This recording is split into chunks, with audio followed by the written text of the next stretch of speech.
रोटी, कपड़ा और मकान ये किसी भी इंसान के जीवन की बेसिक जरूरतें हैं, हम सबको पता है। पर क्या रोटी या कपड़ा या मकान, इन तीनों में से कोई भी चीज पैसे के बिना आ सकती है? बिल्कुल नहीं। तो इसका मतलब है सबसे बेसिक जरूरत है किसी भी इंसान के जीवन की पैसा, धन।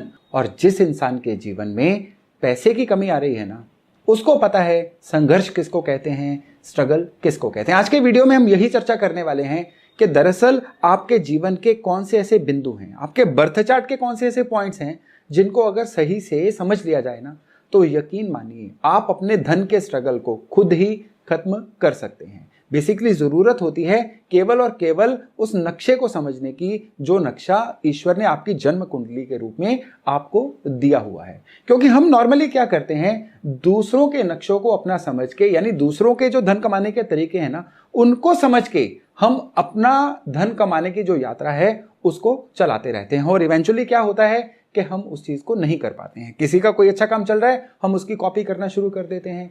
किसी के जीवन में कोई पर्टिकुलर चीजों ने उसको सफलता दिलाई, हम उसको कॉपी करना शुरू कर देते हैं। तो उसका नतीजा क्या होता है कि वो इंसान तो आगे बढ़ता चला जाता है, लेकिन हम उसको देख के अपने जीवन में कई खराबियां ले आते हैं।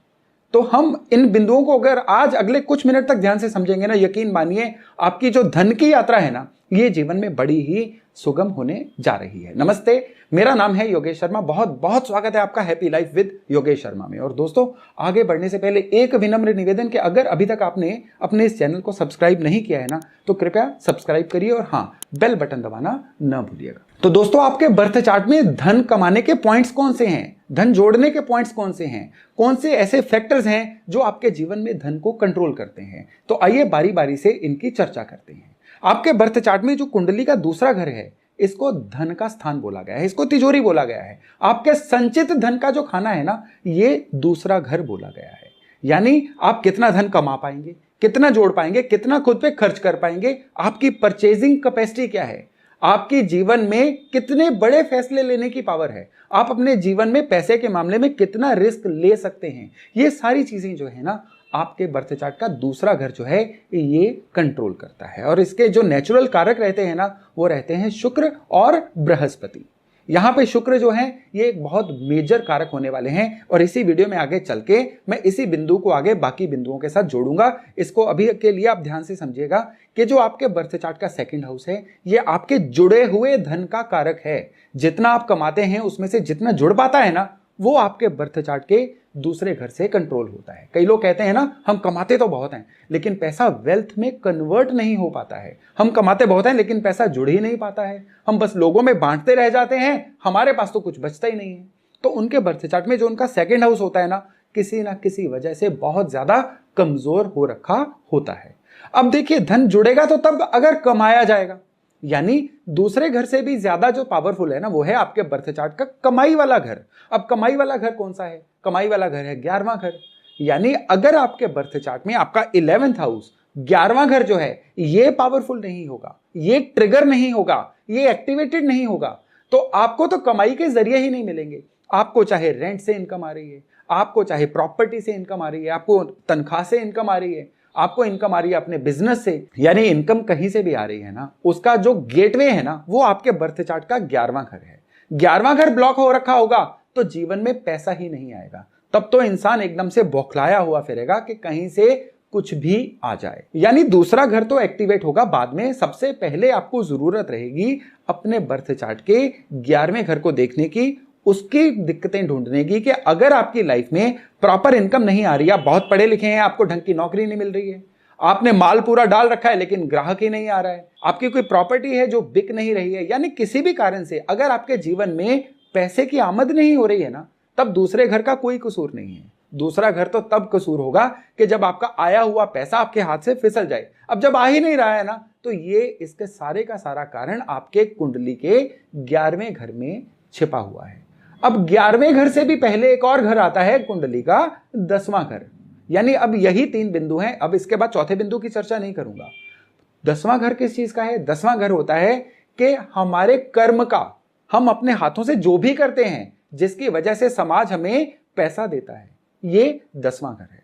कई लोग हैं, हम कहते हैं ना जी वो तो कुछ भी नहीं करता है, उसको तो रेंट से इनकम आती है। वो भी एक तरह का कर्म है। एक समय पे उसके पुरखों ने चाहे उसके लिए रेंटल इनकम दे दी हो, वो उसके अपने कर्म हैं। यानी हम चाहे एक सांस भी लेते हैं ना, एक यानी हमारे जीवन का एक सेकंड भी पास हो गया, वो भी कर्म की श्रेणी में आता है।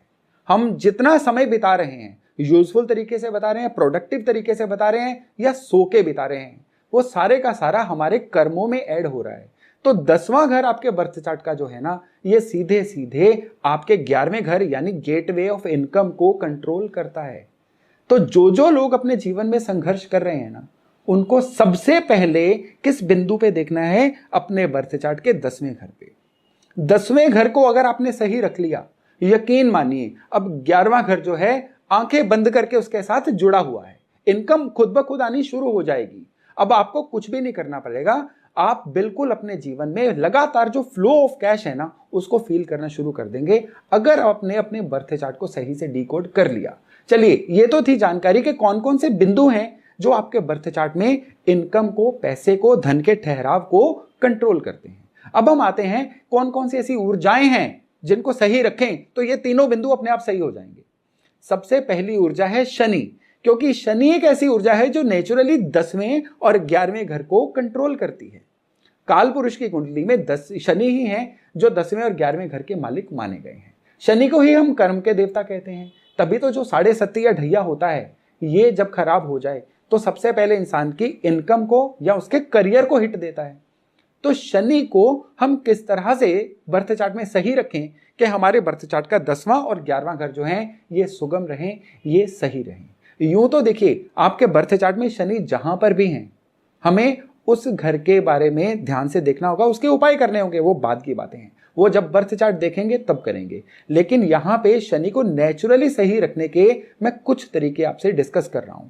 हमें शनि के बारे में यह जानना होगा, शनि दरअसल इसकी ऊर्जा हमारे जीवन के कौन कौन से पहलुओं को कंट्रोल करती है। एस्ट्रोलॉजी में शनि को आंखें भी बोला गया है। हमारी अगर आंखों की रोशनी खराब हो रही है ना, वो भी शनि के खराब होने की वजह से ही होता है। लेकिन आंखें शनि को बेसिकली इसलिए कहा गया है, शनि है चतुराई के कारक। जो चीज अन्य कोई चीज नहीं देख पाती वो शनि देख लेते हैं, यानी शनि चतुराई के भी कारक हैं। शनि हमारी उस क्लेवरनेस के कारक हैं जो क्लेवरनेस हमें अपने ज्ञान को पैसे में कन्वर्ट करना सिखाती है। मैं आशा कर रहा हूं कि मैं अपनी बात को आपको समझा पा रहा हूं। तो शनि को अगर आप सही रखेंगे ना, तो अपने आप आपकी डिसीजन मेकिंग इतनी क्लेवर होती चली जाएगी कि वो धन में कन्वर्ट होती चली जाएगी। आप नौकरी में हैं तो आपकी यही क्लेवरनेस आपकी अपने बॉसेस से बनाएगी, यही क्लेवरनेस आपको तरक्की दिलाएगी, यही क्लेवरनेस यानी मौके पे सही जगह को वहां करना, गलत जगह को ना करना, और उतना काम करना जितना काम आपके जीवन में आपको स्टेबल रहने के लिए, आगे बढ़ने के लिए जरूरी है। ये सारी चीजें जो हैं शनि ही कंट्रोल करते हैं। तो शनि को सही रखना जो है यहां पे बहुत जरूरी हो जाता है। इन चीजों के अलावा शनि और किस चीज को कंट्रोल करते हैं? शनि कंट्रोल करते हैं हमारे कार्मिक बैलेंस को। हम पास्ट लाइफ से भी जो कर्मास कैरी फॉरवर्ड करवा के लेके आए हैं ना, शनि उनको भी कंट्रोल करते हैं। यानी अगर हम शनि को सही रखेंगे, एक तरफ से हमारी वो चीजें देखने की ताकत बढ़ेगी जो नॉर्मली एक एवरेज इंसान को नहीं दिख रही हैं। हम बाकियों से ऊपर उठ के जीवन को बड़े प्रोस्पेक्ट में देख पाएंगे और अपने जीवन को बहुत ढंग से प्लान कर पाएंगे, अपने करियर को, अपनी इनकम को एक शेप दे पाएंगे। यही शनि अगर सही होंगे तो हमारे जितने भी अच्छे पेंडिंग कर्मास है ना, उनको हम सफलता में कन्वर्ट कर पाएंगे। अब शनि को सही रखने के लिए क्या क्या किया जाए? सबसे पहले तो जो शनि की चीजें हैं ना, उनको हमें जुपिटर से मिलाना है। नॉर्मली शनि और गुरु के संबंध कोई आपस में बहुत अच्छे वाले नहीं है, लेकिन जुपिटर एक ऐसी ऊर्जा है जो हर चीज को एम्प्लीफाई करती है और पॉजिटिव वे से एम्प्लीफाई करती है। राहु एक ऐसी ऊर्जा है जो हर चीज को नेगेटिव वे से एम्प्लीफाई करती है, और गुरु एक ऐसी ऊर्जा है जो हर चीज को पॉजिटिव तरीके से एम्प्लीफाई करती है। तो शनि की चीजों को मंदिर में रखना, क्योंकि मंदिर में ऊर्जा किसकी होती है? गुरु की, जुपिटर की। जैसे कि नारियल, तभी बोला जाता है कि जिनके शनि खराब हैं उनको मंदिर में नारियल चढ़ाने चाहिए। पानी वाला जो जटा नारियल होता है, हर शनिवार को मंदिर में रख के आइए। आपको देखने में ये उपाय बड़ा मामूली लगेगा, लेकिन ये जो उपाय है आपके शनि को गुरु की ऊर्जा से जोड़ रहा है। अब चाहते ना चाहते हुए कुछ ही हफ्तों महीनों में आप फील करेंगे कि अब आपकी डिसीजन मेकिंग प्योर हो रही है। अब जहां जहां काम में अड़चने आ रही थी वो धीरे धीरे डाइल्यूट होनी शुरू हो गई हैं। अब आपके जीवन में इनकम का स्तर बढ़ना शुरू हो गया है। ये सच में काम करता है। आप अगर किसी भी तरह की करियर की या इनकम की ब्लॉकेज से जूझ रहे हैं ना, तो आप इस उपाय को करके देखिएगा। अभी मैं दूसरे घर की एनर्जी के बारे में भी चर्चा करने वाला हूं, लेकिन उससे पहले शनि की चीजों को जानना बहुत ज्यादा जरूरी है। आपके अंडर जितने भी काम करने वाले लोग हैं ना, चाहे आपके घर में काम करने वाले जो डोमेस्टिक हेल्प होते हैं वो, चाहे आपके ऑफिस में आपको रिपोर्ट करने वाले लोग, ये भी शनि का रूप होते हैं। नो डाउट उनसे पूरा काम लीजिए, जितनी उनको सैलरी दे रहे हैं उतना काम लेना आपका हक बनता है और उनका फर्ज बनता है आपको उतनी आउटपुट देना। लेकिन अगर आप उनको एक्सप्लॉइट कर रहे हैं, अगर आप उनकी बद्दुआ ले रहे हैं, तो यकीन मानिए अब शनि को खराब होने से कोई नहीं बचा सकता। शनि जस्टिस के भी कारक हैं, तो अगर आप उनसे न्याय कर रहे हैं, अगर आप उनको value for their time and money दे रहे हैं, तो आपका शनि कभी खराब हो नहीं सकता, चाहे फिर वो नीच हो, फिर चाहे वो बर्थ चार्ट में सूर्य के साथ भी क्यों ना बैठा हुआ हो। तो आप केवल इतना भर करने से अपने शनि को हैरानीजनक तौर पे आप शनि को सही कर सकते हैं। घर के वास्तु में 10वें घर की दिशा है घर की पश्चिम दिशा, तभी मैं अपने कई उपायों में बार बार कई चीजें पश्चिम में रखने के लिए बोलता हूं। शनि को सही रखने के लिए आपके घर का जो पश्चिम एरिया है ना, इसमें ध्यान रखिएगा, शनि के जो दुश्मन ग्रह है ना, उनकी चीजें कभी मत रखिएगा। शनि का सबसे बड़ा दुश्मन ग्रह होता है सूरज। सूरज की चीजें होती हैं ऑरेंज कलर, सूरज की चीजें होती हैं तांबा, यानी आपने कॉपर की चीजें घर के पश्चिम में नहीं रखनी है। घर के पश्चिम में कभी भी ऑरेंज कलर नहीं देना है। ऐसा करने से आप अपने शनि को स्पॉइल होने से बड़ा बखूबी बचा सकते हैं। और 11वां घर जो है ना, ये पश्चिम की दीवार होती है। पश्चिम की दिशा हो गई 10वां घर और 11वां घर हो गया पश्चिम की दीवार। तो आपके घर की जो वेस्ट वॉल है ना, 11वें घर को फुलफिलमेंट ऑफ डिजायर भी बोला जाता है। यानी आपके घर की जो पश्चिम दीवार है, इसके पास ताकत है आपकी सभी इच्छाओं को पूरा करने की। यहां पे वो ऊर्जा वास करती है जो आपकी इच्छाओं को पूरा कर सकती है, बस आपको उसको बरतना, उसको यूज करना आना चाहिए।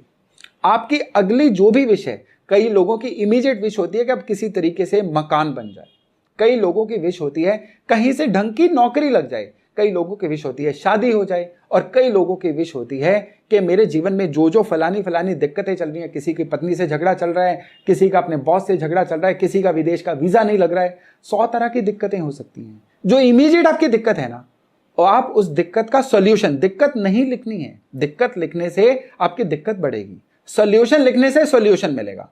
सपोज करिए आपका वीजा नहीं लग रहा है, आप एक कागज पे लिखिए कि इतनी तारीख तक मेरा वीजा लग चुका है, इतनी तारीख तक मेरे फलानी दिक्कत सॉर्ट हो चुकी है। इसको पास्ट टेंस में लिखिए, चाहे एडवांस की डेट डाल के लिख दीजिए।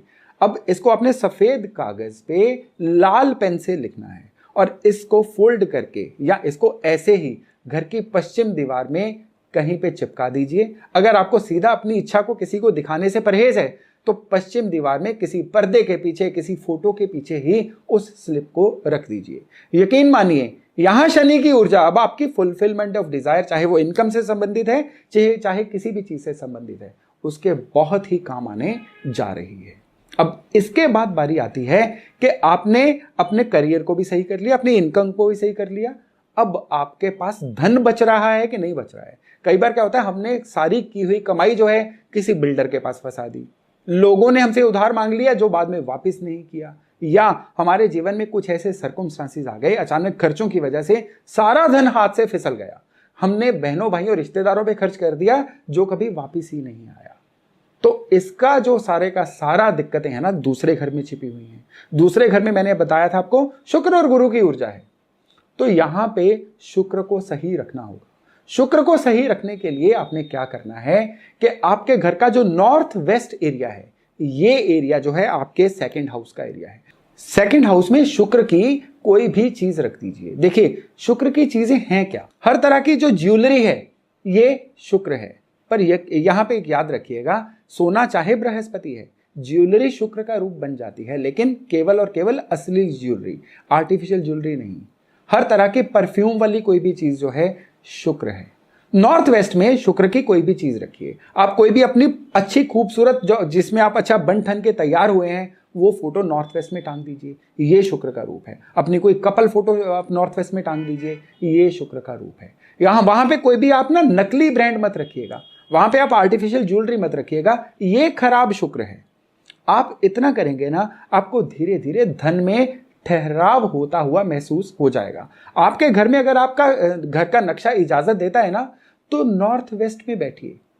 आपके सेकंड हाउस में जो भी ग्रह होगा, उस ग्रह के पास जिम्मेदारी होती है आपके धन को मैनेज करने की। सपोज करिए आपके सेकंड हाउस में मंगल है, तो मंगल जो है उसके पास अब जिम्मेदारी है आपके धन को मैनेज करने की। नॉर्थ वेस्ट में हनुमान जी की फोटो लगाइए, देखिए किस तरह से धन जो है आपका मैनेज होता है।